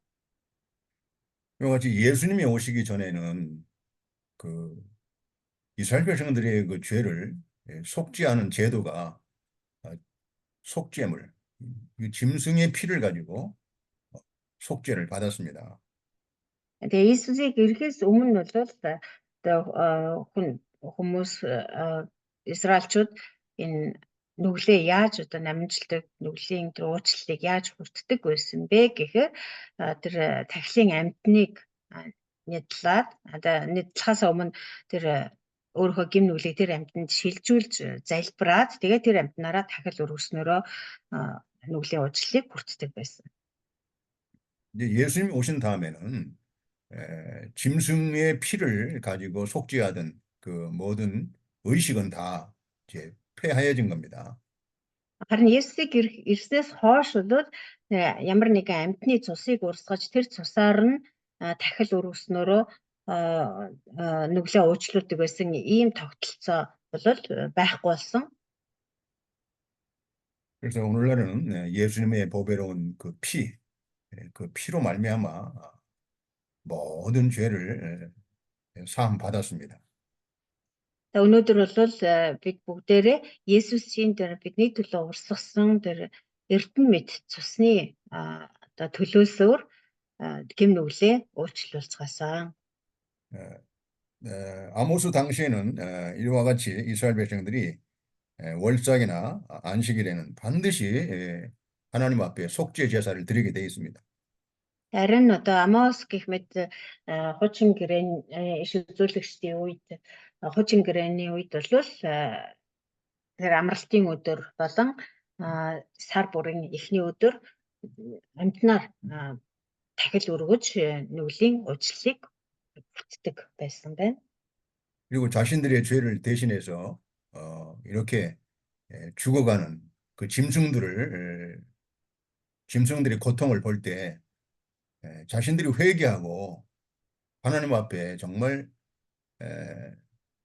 죄를 자복하고 회개를 해야 됩니다. Тэгэхээр хуучин гэрээний үед Израильчууд ингэж амьтан нядлаад тэгээд тэр амьтан өөрийнх нь нүглийн өмнөөс ингэж өхөж зовж тарчилж байгаад хараад өөрсдийнхөө одоо гэм нүглийг асар ихээр одоо чин сэтгэлээсээ гимшиж тэр нүглээсээ одоо буцдаг нүглийнхээ төлөөс нүглийнхээ тэр төлөөсөө төлдөг гимшдэг байсан бол 이스라엘 백성들은 전혀 회개하지도 않고 그 자신들을 대신 죽어가는 그 짐승들을 불쌍히 여기지도 않고 그냥 형식적으로 이렇게 제사를 드리고 있습니다. Есүс хойш бол одоо Есүс итгэснээрээ тэр гэм нүглийн уучлалыг бүрддэг болсон байгаа. Гэтэл одоо тийм боломжийг ингэж өгсөөр байтал Израилийн ард түмэн бол тэгж дахил өргөж байгаа хэрнээ ерөөсөө нөгөө гимшгээч болчихсон. Зүгээр л хэлбэр төдий одоо дахиад өргөжчих болоо гэх маягаар одоо мөргөлд ханддаг болсон. 그래서 이스라엘 백성들, 지도층들, 이 권력 있는 사람들이 형식적으로 예배를 드리면서 마음속으로는 어떻게 하면 돈을 많이 벌 수 있을까? 이 마음으로는 돈 버는 데만 이렇게 마음이 가 있다는 것입니다. Ялангуяа одоо Израилийн ард түмнийг удирдах байгаа тэр удирдагчдаар тэр эрх мэдэлтэй тэр хүмүүс болвол өргөлийг биш мөрөглийг бол ийм хэлбэрдэх маягаар зөвхөн тэр дахил өргөж байгаагаар одоо орлуулад харин тэр зүрх сэтгэл дотор нь бол гимшиг сэтгэл ерөөсөй байхгүй гимшиглийн оронд яавал одоо тэр шин сарны өдөр хүртэл шин сар буюу тэр тахилыг хурдхан шиг өнгөрөөгөөд тэгээ оронд нь үр тариагаа хурдхан шиг зарж борлуулах юмсан Улаанбаатаргаа ныхаа худалдааг нээж хурдхан шиг ашиг орлого мөнгө олох юмсан л гэсэн бодлоор дүүрэн байсан. 예. 하나님은 사람의 마음을 감찰하시고 있습니다. 사람의 마음을 다 감찰하십니다. Харин бурхан бол хүн болгоны зүрх сэтгэлийг нэгт харж байдаг гэсэн. 오늘날에도 우리들이 하나님 앞에 예배를 드릴 때 우리의 마음의 중심을 보십니다. Өнөөдөр ч гэсэн бурханд бид нэр мөргөл өргөдөг. Тэгвэл бурхан мөргөл өргөж байгаа хүн бүрийн зүрх сэтгэлийг нэгт харж ажиглаж байдаг. 정말 하나님이 나 같은 죄인을 구원해 주신 그 하나님의 구원의 은총을 정말 기뻐하고 감사하는 마음으로 하나님 앞에 나왔는가 우리의 마음을 보시는 거예요. Над шиг ийм нүгэлтэй хүнийг бурхан ингэж их хайрлаж, ингэж аварсан, ингэж нэгүслээ үзүүлсэн шүү гэсэн тийм чин сэтгэл энэ хүний дотор байна уугүй юу гэдгийг бурхан нэг бүрчлэн харж байдаг гэсэн. 정말 감사하는 마음으로 하나님 앞에 예배를 드리고 있는가 아니면 형식적으로 그냥 드리고 있는가 하나님이 다 감찰하시는 겁니다. Үнэхээр чин сэтгэлээсээ талархах зүрх сэтгэлээр мөргөл өргөж байна уу? Эсвэл зүгээр л хэлбэр төдий мөрглийг өргөж байна уу гэдгийг бурхан харж иддэг гэсэн. 예배를 드리면서도 마음속은 어떻게 하면 돈을 많이 벌 수 있을까? 어떻게 하면 잘 살까? 어떻게 하면 좀 더 성공할 수 있을까? 이런 세상적인 그 마음을 가지고 예배를 드리는 사람들이 많이 있다는 거예요. Гаднаас нь харахад биеийн яалтчгууд цуглаан дээрээ ирээд бурханд хүндэтгэл мөргөл өргөж байна. Гэтэл зүрх сэтгэл нь болохоор шал өөр газар. Яавал би одоо илүү мөнгө аривжуулах уу? Яавал илүү гоё сайхан амьдрах уу? Яавал илүү амжилтанд хүрэх үү гэсэн бодолтой тийм зүйл бодчихсон. Хэлбэр төдий мөрглийг өргөж байдаг тийм хүмүүс олон байдаг гэсэн. 그래서 여기 에바를 작게 하고 에바를 작게 한다는 말이 나옵니다. Эндээс харах юм бол Ефаг жижигрүүлж шикелийг томруулахын тулд гэсэн байна. 에바는 곡식을 담는 그런 말입니다. Ефаг 곡식을 담는 말? 말 이렇게 박스처럼 생긴 거? 예, 나무로 이렇게 만들죠. 나무로 이렇게 네네. 둥그렇게 만들어가지고 곡식을 담는 말입니다. За Ефаг гэдэг нь болохоор тэр нөгөө үр тариаг одоо хэмждэг тийм сав юм байна. 근데 이스라엘 백성들은 에바의 용량을 속여서 곡식을 적게 담아준다는 거예요. Гэтэл одоо нөгөө Израильчууд яадаг гэхээр ямар одоо муухай зүйлийг хийдэг гэхээр тэр Ефа чинь тэр үр тариаг ингээд хэмждэг юм сав гэсэн шүү дээ. Тэгтэл тэр сав нь одоо тодорхой хэмжээтэй байх хэрэгтэй. одоо 500 грамын ч юм уу одоо тийм хэмжээтэй. Гэтэл түүнийг жижигрүүлдэг. 500 грамм биш ч юм уу тий. Түүнээсээ жижиг болгоод тэгчээ тэрийг одоо 500 грамм гэж ингэж хуурдаг, мэхэлдэг байх нэ. Буруу одоо хэмжиж өгдөг байх нь. 왜 예바의 용량을 적게 만들어서 곡식을 판매하고 있습니까? Яагаад тэд нар одоо тэр ЕФА гэдэг тэр савныхаа хэмжээг жижигрүүлээд тэгээ тийм жижигрүүлсэн хэмжээгээр тэр үр тариаг хэмжиж өгдөг болсон юм бэ. 많이 벌려는 욕심 때문에. Яагаад тэгж жижигрүүлж байгаа вэ гэхээр тэгж одоо ашиг олж баяжчих гэж санаарч байгаа хэрэг. 세계를 크게 한다고 했습니다. За мөн шикелийг томруулахын тулд томруулнаа гэж. 이 세겔은 성전에 들어가서 하나님께 드릴 때 세겔로 이렇게 환전을 해가지고 바쳐야 됩니다. 하나님께 세겔. За шикел гэдэг нь болохоор нөгөө сүмд өргөдөг тэр нөгөө зоосон тэгээ мөнгөөр өргөдөг одоо тахилтыг өргөлийг хэлж байгаа. Тэгээд хүмүүс одоо тэр мөргөл одоо нөгөө тахил мөргөлийг тахилыг нийлээ өргөл өргөхдөө тэр шикел болгож шикел гэдэг зоосоор сольж тэгээд тэр шикелээрээ өргөлийг өргөдөг байсан байна. 이것은 이 저울의 눈금을 속여서 돈을 많이 받겠다는 그러한 그러한 마음입니다. За энэ ч гэсэн одоо нөгөө жин хэмжүүрч гэдэг юм одоо тэр дэнсэлтэй дэнсэлдэг тэр одоо хэмжээгээ одоо нөгөө юу яагаад тэр хэмжүүрээрээ юу заллин хийж мэхлэхийг хэлж байгаа юм аа.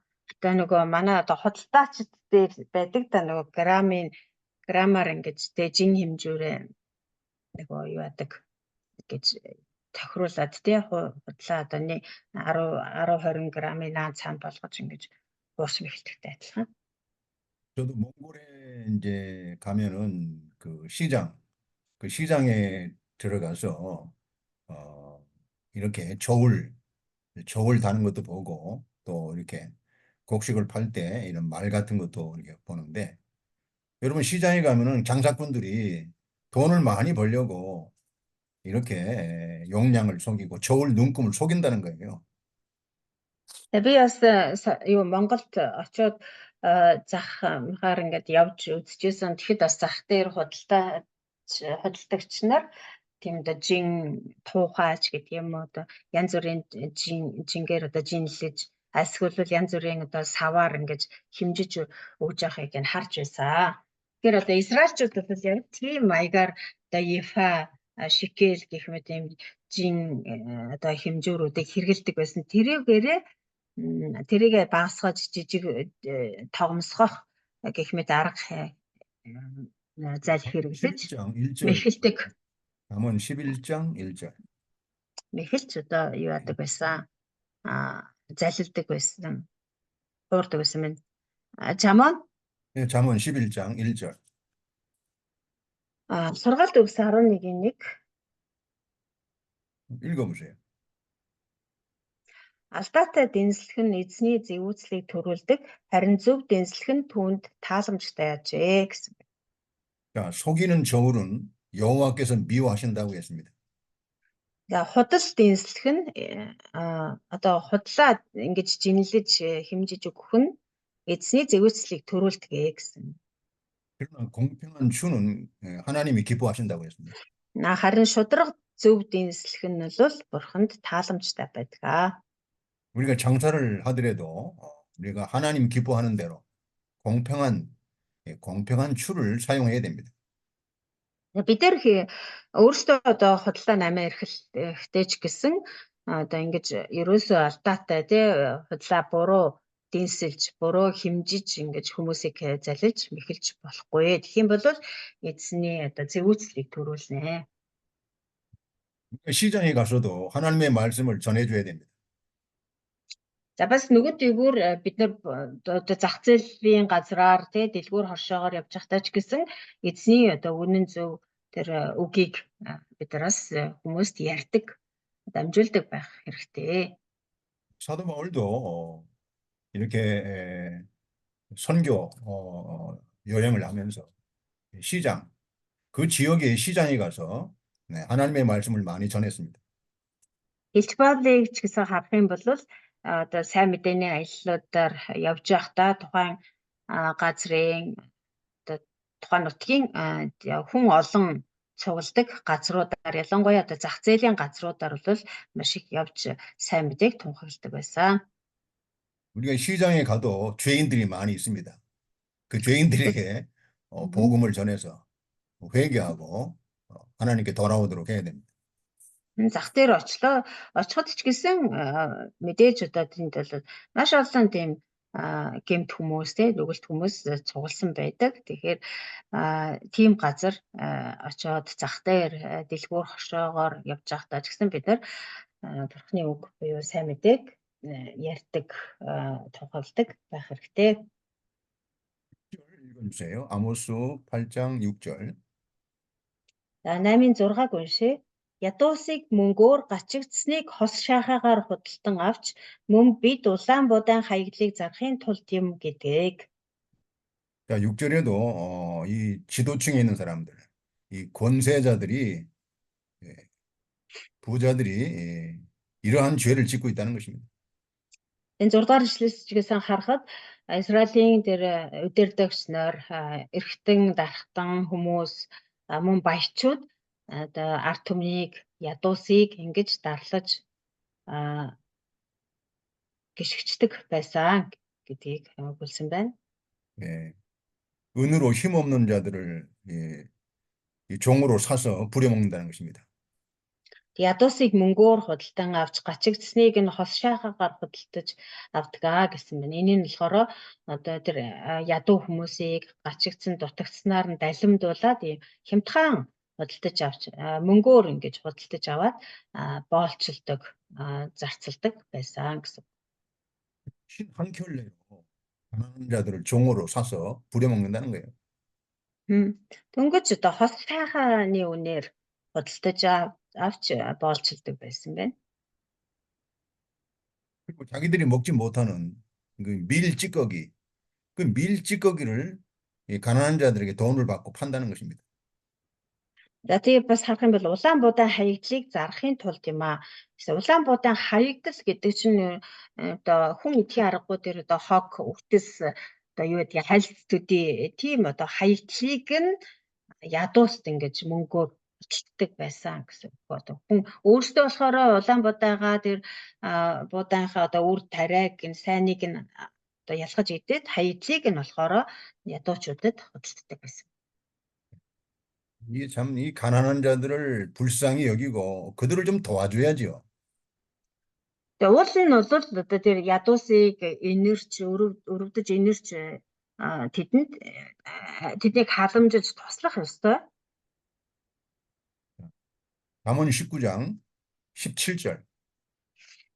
Сургаалт өгс 19-ийн 17. 읽어보세요.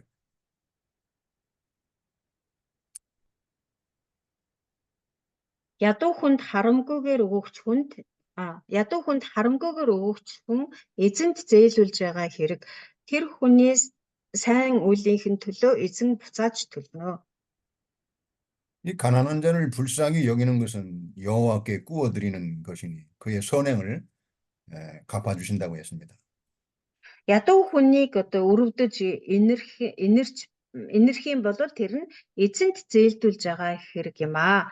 Тэр хүний сайн үйлсийн төлөө эзэн тэр хүнд буцааж төлөх болно гэж.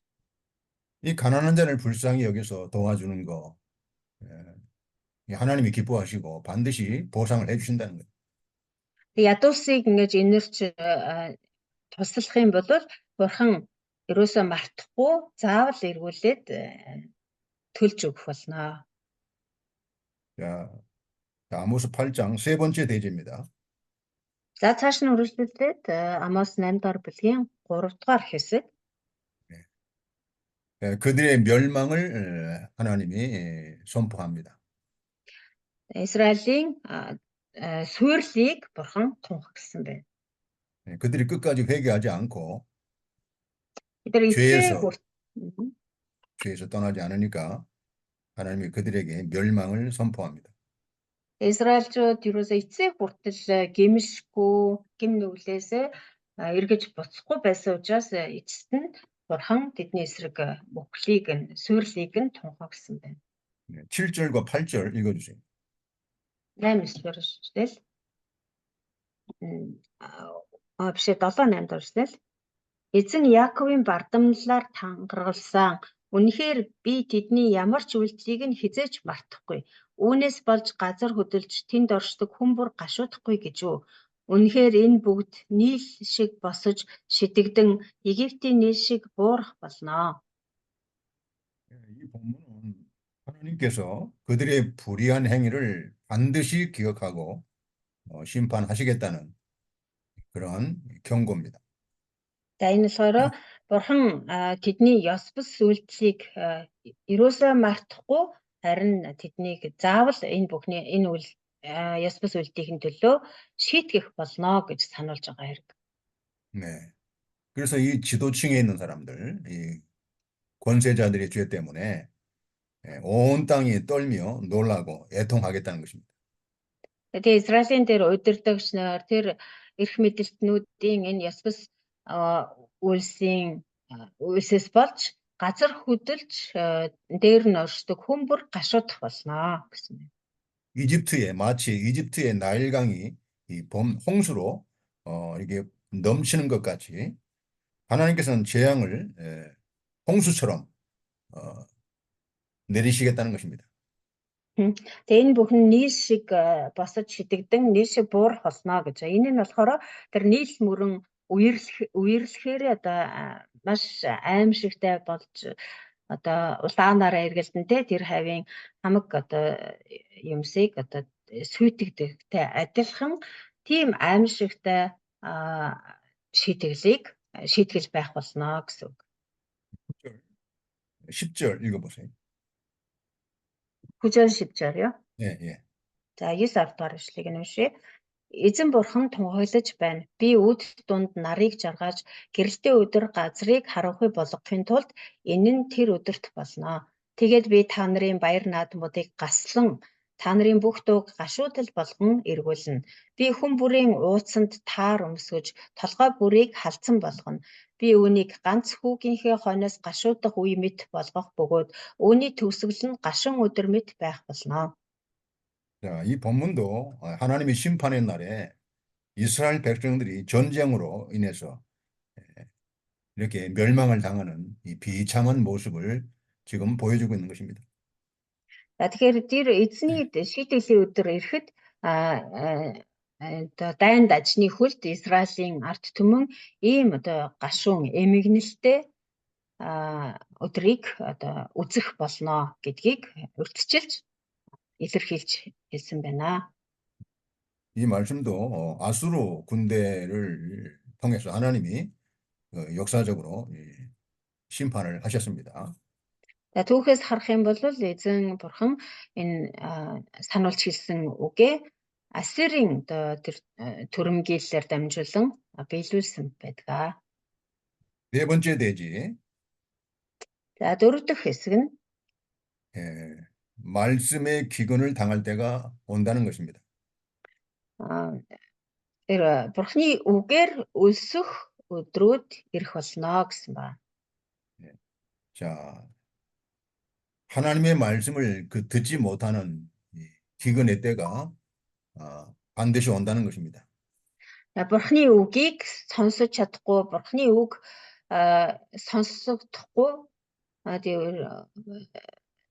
сонсогдохгүйгээс болоод бурхны үгээр өлсөж сангах юм өсгөлөнгийн үе ирнэ гэж. 11절 읽어보세요. 11 дэх эшлэгийг уншъя. Харагтун би газар дээр өлсгөлөн гэлгээх өдрүүд ирж байна гэж эзэн бурхан тунхаглаж байна. Талхаар өлсөх, усаар цангах бус харин эзний үгийг сонсохын төлөө өлсгөлөн байх юм аа. 이 말씀은 아주 유명한 구절입니다. За энэ ишлэл бол маш алдартай ишлэл байгаа тийм ээ. 우리 한국에서도 목사님들이 설교할 때 이 본문을 많이 이용하십니다. Солонгос пасторууд ч гэсэн одоо сургаал номлол одоо хийхдээ энэ ишлэлийг маш их одоо иш татаж заадаг, тунхагладаг байгаа. 이스라엘이 범죄로 말미암아 하나님의 말씀을 듣지 못하는 기근과 기갈이 온다는 것입니다. Израилийн гэм нүглээс болоод Бурхны үг ерөөсөө одоо хүн төрлөختөнд ирэхээ байх тийм өдрүүд ирнэ. Өөрөөр хэлбэл Израилийн гэм нүглээс болоод Бурхан одоо хүмүүст үгээ өгөхгүй, хүмүүстэй ярилцахгүй болох тийм өлсгөлөнгийн үе ирэх болно гэж. 자, 이 기근을 하나님이 보내시는데 양식이 없어 주림이 아니며 물이 없어 가람이 아니라 여호와의 말씀을 듣지 못하는 기갈이라고 설명하고 있습니다. Тэр Бурхан энэ ийм өлсгөлөнг одоо илгээх болно гэж байгаа. Гэхдээ тэр өлсгөлөн нь болохоор талах байхгүйгээс өлсөж, ус байхгүйгээс цангаж байгаа тийм өлсгөлөн цангаа биш. Харин эзний үг байхгүйгээс болж өлсөж цангах өдрүүдийг хэлж байгаамаа. 이 하나님의 백성들은 음식을 먹지 못한 기근이나 물이 목말라서 당하는 이 기갈보다도 영적인 그 하나님의 말씀을 듣지 못한 그 영적인 그 기갈이 더 심한 것입니다. Тэр Бурхны ард түмэн, нэгэн л одоо Бурхны ард түмэн мөн л юм бол Бурхны ард түмний хувьд бол одоо талах байхгүйгээс өлсөж, ус байхгүйгээс цангах бол юу ч биш юм. Харин сүнсний өлсгөлэн, сүнсний цангаа, өөрөөр хэлбэл эзний үг сонсцгоо байгаад, эзэн үгээ өгөө байгаад, эзэн одоо ярилцгаа байх юм бол тэр үед бол сүнсний өлсгөлэн цангаа одоо нэрвэгдэх болно тийм ээ. Тэр тийм одоо сүнсний өлсгөлэн бол тэр одоо гидс өлсөж цангахтай үнэхээр зүйрлэшгүй аимшигтай өлсгөлэн байдаг. 여러분, 하나님의 말씀을 항상 우리가 들을 수 있는 기회가 있는 것은 아닙니다. Тэгэхээр бидний хувьд ч гэсэн одоо анхаарах ёстой зүйл бол Бурхны үг бол дандаа л одоо үргэлжил бидэнд ингээд сонсдод байхгүй. 말세에는 큰 환란이 온다고 분명히 예수님께서도 강조를 하셨습니다. ертөнцийн төгсгөлд бол үнэхээр аимшигтай их гамшиг, гай гамшиг учрах болно гэж Есүс өөрөө хүртэл сануулж хэлсэн байна. 이 환란 때는 성경 말씀을 배우고 싶어도 배울 수가 없는 그런 환란을 말하는 것입니다. Тэр их гамшиг гэж хэлж байгаа нь болохоор Бурхны үгийг суралцъя ч гэсэн суралцаж чадхааргүй, суралцахын аргагүй тийм аимшигтай гамшиг ирэх болно гэсэн. 여러분 지금 북한, 그 이북의 북한이나 이 중국 같은 데는 그 하나님의 말씀을 듣기가 어렵습니다. 듣지 못합니다. Одоо ч гэсэн ингээ харж байхад энэ хойд Солонгос байна, Хятад байна. Эдгээр одоо улс гүрнүүдэд бол гэр Бурхны үгийг Библийг сурьяач гэсэн хичнээн хүсэл нь байгаа ч гэсэн тэгэхээр тийм боломж олдохгүй байгаа. Сурахын аргагүй тийм одоо их эсэргүүцэл хавчлага байгаа. 이 국가의 지도자들은 자기 백성들이 하나님의 말씀을 잘 듣고 깨달아서 하나님을 섬기도록 이 정치를 해야 됩니다. Тэр аливаа улс орны удирдагч нар ялангуяа одоо хойд Солонгос, Хятад гэмэд улс орны удирдагч нар л ард түмэндээ үнэхээр Бурхны үгийг энэ үнэн үгийг сонсгож, сургаж, зааж тэгээд ард түмэн нь энэ Бурхны үгээр амьдрах тэр бололцоогоор хангаж өгөх ёстой. Тийм бодлого баримтлах ёстой.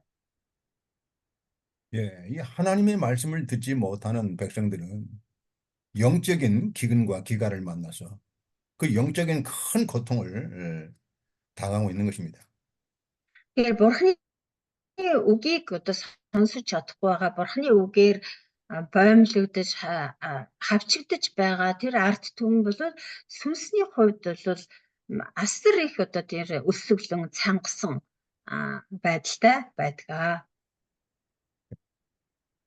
예, 두 번째는 이 말세에는 거짓 선지자가 많이 일어나서 하나님의 말씀을 왜곡되게 한다는 것입니다.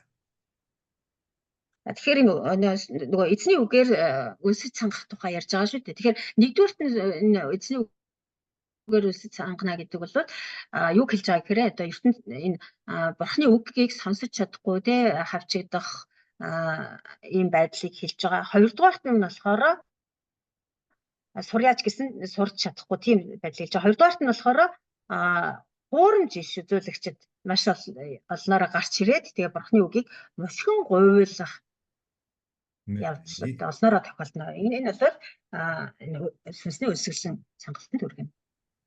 그래서 예수님께서도 말세에는 사람에게 미혹을 받지 않도록 주의하라고 분명히 경고했습니다. Тийм учраас Есүс ч гэсэн хэлсэн байгаа тий энэ ертөнцийн төгсөлд одоо ийм 많은 사람들이 үзүүлэгчид олноороо гарч ирнэ. Тэгээ та нар төөрөл төс болгоомжлоо гэж хэлсэн байна. 많은 사람들이 그리스도의 이름으로 와서 많은 하나님의 백성들을 미혹한다고 했습니다. Ийм хурамч үзүүлэгчид, хурамч багш нар олноороо гарч ирж үе олон хүмүүсийг одоо сүнсээр төөрөгдүүлэх болно гэж хэлсэн байна. 그래서 하나님의 말씀을 듣지 못하게 사람들이 미혹해서 이렇게 속인다는 것입니다. Бурхны одоо үнний үгийг мушгин гуйвуулж альсгүйл Бурхны үгийг сонсохгүй те мэдэхгүй байлгахын тулд хүмүүсийг төөрөлдүүлж нүдийг нь сохлох болно. Сүнсний нүдийг нь харлаган болгох болно. 몽골에도 제가 알기로 이 거짓 선지자들, 이 거짓된 이단들이 많이 들어와 있는 걸로 알고 있습니다. Миний мэдж байгаагаар бол Монголд ч гэсэн ийм хуурамч иш үзүүлэгч нар, хуурамч багш нар буюу одоо энэ хуурамч энэ гач урсгалууд маш олноор орж ирсэн гэж би сонссон. 그래서 우리가 늘 깨어서 기도하면서 그런 거짓된 이단 사상들을 물리쳐야 됩니다. Тийм учраас бид нэр үргэлж одоо залбирлаараа сэргэг байж тэр хуурамч хүмүүсийг тэр гач урсгалуудыг одоо хөөн зайлуулах хэрэгтэй. 말세에는 기독교가 세속화된다는 것입니다. 세상과 타협하고 세상적으로 기독교가 이렇게 타락한다는 것입니다. Тэгэхээр ертөнцийн төгсгөл ойртох тусам ертөнц одоо төгсгөл рүүгээ явах тусам Христ итгэлж гэсэн одоо бохирлогдож, сэвтэж одоо энэ дэлхийд одоо эвлэрч дэлхийд уусах болно. 성경을 해석하는 것도 육신 중심, 세상 중심 이렇게 성경을 해석해서 하나님과 멀어지게 하는 거예요. Тэгээд Библийг тайлбарлахдаа ч гэсэн яг үнэн зөвөөр тайлбарлахгүй илүү хүн төвтэй хүн талаас нь харж альсгүйл энэ дэлхийд нийцүүлж дэлхийн явдалтай нийцүүлж тайлбарлах явдал улам ихсэх болно. 이게 세속화돼 가지고 번영하는 거, 형통하는 거, 이 세상에서 성공하는 거, 이런 말씀으로 성도들을 많이 미혹한다는 것입니다. Тэгээд номлохдоо ч гэсэн альсгүйл Библийг тайлбарлаж ярихдаа ч гэсэн илүү одоо хүмүүсийн одоо тэр тав тухтай баян тансаг амьдрах тэр хүсэл шуналд нийцүүлж одоо яавал илүү амжилттай амжилтанд хүрэх үү, яавал илүү одоо баяжих уу ч гэдэг юм. Эсвэл яавал одоо энэ дэлхийн одоо сайн сайхан те 6 цэнгэлийг эдэлж амьдэрдэг болох уу гэх мэт одоо тэр талаас нь 그래서 이 교회 хүмүүсийн 안에 дуртай хүмүүсийн тэр таалалд нийцүүлж одоо сургаал заах юм уу эсвэл тэгж одоо Библийг тайлбарлаж ярьдаг болж байгаа. 그래서 이 교회 안에 이런 세상이 들어와 가지고 교회를 타락시키고 부패시킨다는 것입니다. Тэгээд дэлхийн төгсөл ойртох тусам одоо энэ дэлхийн одоо хэв маяг, дэлхийн 6 цэнгэл, дэлхийн тэр тааламжтай бүхэн сүмж болгонд сэм шурадан орж ирээд хүмүүсийг тэгэж төөрөвдүүлж уруул татах болно. 그래서 이 교회 안에 거룩함과 이 경건함이 사라진다는 것입니다. Улмаар одоо цаг явах тусам сүм чуулган энэ одоо дэлхийн зүйлсээр бохирлогдож улам одоо завхарч ялцрах болно. 그래서 하나님의 영광이 떠나고 세상 영광이 교회를 정복한다는 거예요. Улмаа цаашлаад энэ бурхны алдар чуулганаас арилж одоо юу чуулганыг орхиж оронд нь энэ дэлхийн алдар, дэлхийн одоо сүр жавхлан чуулганд орж ирэх болно. 그래서 다윗이 시편 12편 1절에서 이렇게 예언을 하고 있습니다. 시편 11절 잠깐만요.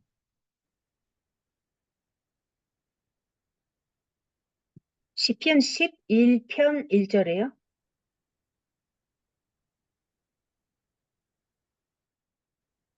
네. 시편 12편 목사님? 1절 읽어보세요. За тэгээд Давид дуулал 12-ийн 1 дээр ингэж дуулсан байна. Туслаач эзэн, учир нь бурханлаг хүн тасарч итгэлтэй нэгэн хүний хөвгүүдийн дундаас үгүй болох нэ. 여호와여 도우소서 경건한 자가 끊어지며 충실한 자들이 인생 중에 없어지도소이다. Эзэн минь туслаач ээ. Бурханлаг хүмүүс байхгүй болж итгэлтэй хүмүүс одоо хүмүүсийн дундаас үгүй болох гээд байна. 이 말세에 하나님의 말씀을 듣지 못하는 이 기갈이 제가 세 가지로 이렇게 요약을 해서 말씀드렸죠. За тэгэхээр нөгөө Амос номон дээр хэлсэн байгаа тийм ээ. Нөгөө эзний үгээр өсөж цангах тийм өсгөлэн ирэх болно гэдгийг би одоо энэ дэлхийн төгсгөлтэй холбоод ингээ 3 зүйлээр 말세에는 첫 번째 혼란, 하나님의 말씀을 듣지 못하는 혼란이 반드시 온다는 것입니다. За нэгдүгürt нь болохоор дэлхийн төгсөлд энэ гамшиг, их гамшиг учирна. Тэр их гамшиг нь болохоор бурхны үгийг сурьяач гэсэн, мэдьяач гэсэн одоо сурч мэдэж чадхааргүй тийм их хавчлага зовлон тохиолдох болно гэдгээр тайлбарсан. 지금 성경을 배우고 이렇게 성경을 가르칠 수 있을 때 우리가 부지런히 힘을 써야 됩니다. Тийм болохоор одоо ингээ боломж байгаа дээр энэ Библийг судалж, бурхны үгийг судалж, сурах ийм 두 боломж 번째 байгаа 말세 дээр нь бид 기근에 нар бүх хүчээрээ, бүх чадлаараа хичээж шамдаж сурах хэрэгтэй юм аа. За, хоёрдугаарт нь 두 번째 말세 기근의 이유는 거짓 선지자가 많이 일어난다는 것입니다. хоёрдугаарт нь бурхны үгээр үлсэх болсон шалтгаан болохоор хурамч иш үзүүлэгчид олноор гарч ирэх учраас бурхны үгээр үлсэж цангах үе ирнэ. 셋째는 말세에 기독교가 타락하고 부패한다는 것입니다. 다시 말씀해 주세요. 기독교가, 세 번째는 기독교가 타락하고 부패한다는 것입니다. 지금 인터넷이 잘 안 되는 것 같은데, 안 들려요? 기독교가 세 번째 기근의 원인은 말세에 기독교가 아, 세상과 이 세상주의로 타락하고 부패한다는 거죠. гуравдугаарт нь болохоор эзний үгээр өсөж цангах шалтгаан нь бол чуулганы ялцрал, завхрал энэ дэлхийн одоо уруу татлагаас болох юм аа. 그래서 우리가 지금 하나님 말씀을 배우는 것이 굉장히 중요한 시기입니다. 다시 말씀해 주세요. 이제 잘 지금 우리가 하나님 끊겨. 말씀을 배우는 것이 아주 За 중요한 тийм 때라는 것입니다. тийм учраас одоо өнөөдөр бид нэр ингээ бурхны үгийг суралцж байгаа нь бол үнэхээр чухал одоо завшаантай хэрэг тэгээд дээр нь бас маш чухал одоо үүрэг хариуцлага юм аа. 그러니까 지금 성경을 배울 수 있는 기회를 하나님이 주셨잖아요. 부지런히 배워야 됩니다, 지금. Тэгэхээр одоохондоо бол бурхан бидэнд өөрийнхөө үгийг сурах, суралцах тийм боломжийг бол харамгүй өгч байгаа. Тэгэхээр энэ боломж олдож байгаа дээр нь сурах боломжтой байгаа дээр нь бид нэр үнэхээр шамдан суралцах хэрэгтэй. 우리 몽골의 화답회 신학교를 통해서 성경을 바로 가르쳐 주시는 이 목사님들이 계신다는 게 큰 축복입니다. ялангуяа одоо Монголд явагдаж байгаа энэ Патифе библиэс сургалт маань энэ бурхны үгийг үнэн зөв одоо ингээд зааж өгөх боломжтой олон пасторууд үйлчилж байгаа нь бол үнэхээр завшаантай хэрэг юм аа. 자, 12절, 13절 읽어보세요. 12, 13 даршлыг уншия. 네. 12절, 13절. Арт түмэн далайгаас далай руу умардаас бүр дорн зүг хүртэл гэлтрэх болно. Тэд эзний үгийг эрен цааш нааш явах боловч түүнийг олохгүй. Тэр өдөр үзэсгэлэн гой онгон охид болон залуус цангаснаас болж ухаан алдах болно. 하나님의 심판이 다가온 후에 뒤늦게 자신들의 잘못을 깨닫고 아무리 성경을 말씀을 들으려고 해도 듣지 못한다는 그런 설명입니다. Энэ 12 13 дэх эшлэл болохоор юун тухай өгүүлж байна гэхээр Израильчууд одоо бурхны шийтгэл ирсний дараа арай гэж нэг юм ойлгоод ойлгох боловч тэр нь хоцорсон тий оройтсон байх болно. Тэгээд бид нэр эзний үгийг хичнээн ирж хааж явсан ч гэсэн олж чадахгүй гэсэн юм. 그날에 아름다운 처녀와 젊은 남자들이 다 같이 하나님의 말씀을 듣지 못하는 이 기갈 때문에 쓰러진다는 것입니다. За тэгээд тэр өдөр ирэхэд үзэсгэлэнт охид залуус ухаан алдах болно. Яагаад ухаан алдж байгаа гэхээр тэр бурхны үгийг хайгаад ч гэсэн олоогүй учраас өсөж цангаж унах болно. 그러니까 우리가 하나님 말씀을 들을 수 있는 기회가 있을 때 성경을 부지런히 배워야 됩니다. Тийм болохоор л одоо ийм өдөр гарцаагүй ирэх учраас одоо боломж олдсон дээр нь бид нэр илүү шамдан сурах хэрэгтэй гэдэг юм аа. 여러분들이 지금 성경 배우는 것이 얼마나 큰 축복인지를 깨달아야 됩니다. Та бүхэн ч гэсэн яг одоо ингэж Библийг сурч сурч чадаж байгаа нь ямар их завшаантай хэрэг вэ гэдгийг сайтар ойлгох хэрэгтэй. 마지막으로 5번째 대지입니다. За 5 дугаар хэсэг нь 우상 숭배자들은 다 엎드러진다는 것입니다. шүтэн шүтгчид бүгд унах болно гэсэн. 14절 읽어보세요. 14 дугаар эшлэл Самарын буруугаар тангаргалдаг хүмүүсийн хувьд Дана чиний бурхны амьд буугаар тангаргалын мөн Бершебагийн замын амьд буугаар тангаргалын химээгчдийн хувьд тэд унаад дахин өндөхгүй. 여기 단과 부엘세바라는 그 지역이 나옵니다. За энд Дан, Бершеба гэх мэт газруудын нэр гарч байна. 여기 단과 부엘세바는 북이스라엘에서 우상 숭배지의 대표적인 지역입니다. За энэ Дан болон Бершеба гэдэг хоёр газар бол хойд Израильчүүдийн хурамч шүтээнд мөрөгдөг одоо гол төлөөлөл болсон газрууд байгаа. 그들은 금송아지를 만들어 놓고 금송아지의 이름으로 맹세를 하고 서로 약속을 하고 그런다는 거예요. Тэгэхээр хойд Израильчууд болохоор Дан болон Бершеба гэдэг хоёр газарт алтаар одоо тугал хийж тавиад тэгээд энэ одоо шүтэн те энэ бурхныхаа амьд буйгаар тангаргалъя гэж биендээ 그러나 마침내 그들은 тангараг өргөдөг байсан. 마침내 그들은 다 엎드러지고 망한다는 것입니다. Тэгээд эцэст нь тэд бүгд одоо нурж унаад дахин өндийж босч ирэхгүй гэсэн. Ингэж одоо бүрмэсэн сүрнэ. 이와 같이 오늘날에도 하나님 외에 우상이나 물질, 세상의 사람이나 권력을 의지하게 되면 결국은 다 엎드러지고 망한다는 것입니다. Өнөөдөр ч гэсэн хамаатай ялгаагүй бурхнаас өөр ямар нэгэн зүйлд ингэж шүтэж сүгдэж мөргөх юм бол эцэстээ яг үн шиг унаад дахиж өндийж босч ирэхгүй болох болно. 기도하겠습니다. За залбирая.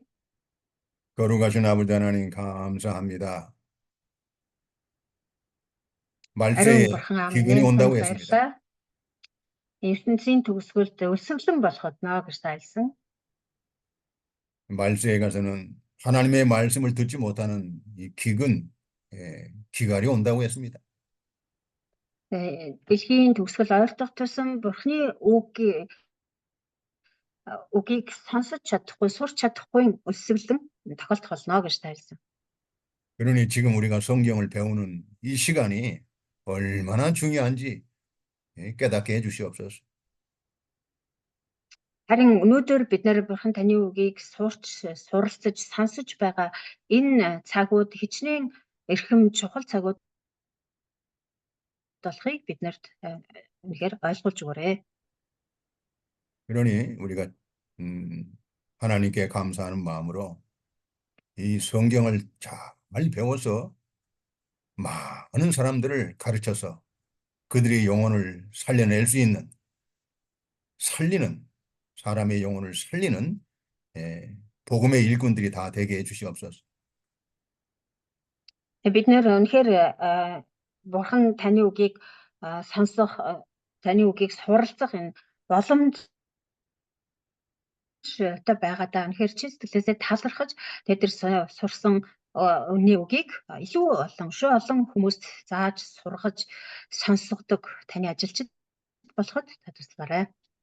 예수님의 이름으로 기도드리옵나이다. 예수님 이름으로 기도드리옵나이다. 아멘. 아멘. 수고하셨습니다, 목사님. 네.